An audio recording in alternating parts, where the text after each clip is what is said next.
if you forget your iPhone 17 Pro Max password. Let's see how to reset your iPhone. Now, you need to click on Forgot Password. This process will destroy your data, but not your iCloud data. Then you will need to enter your Apple ID password. Now select Erase iPhone. This process will take 5 to 10 minutes.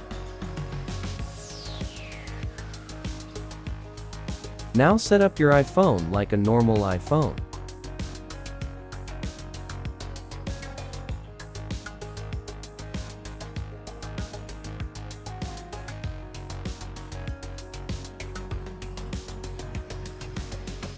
Create a new iPhone passcode now.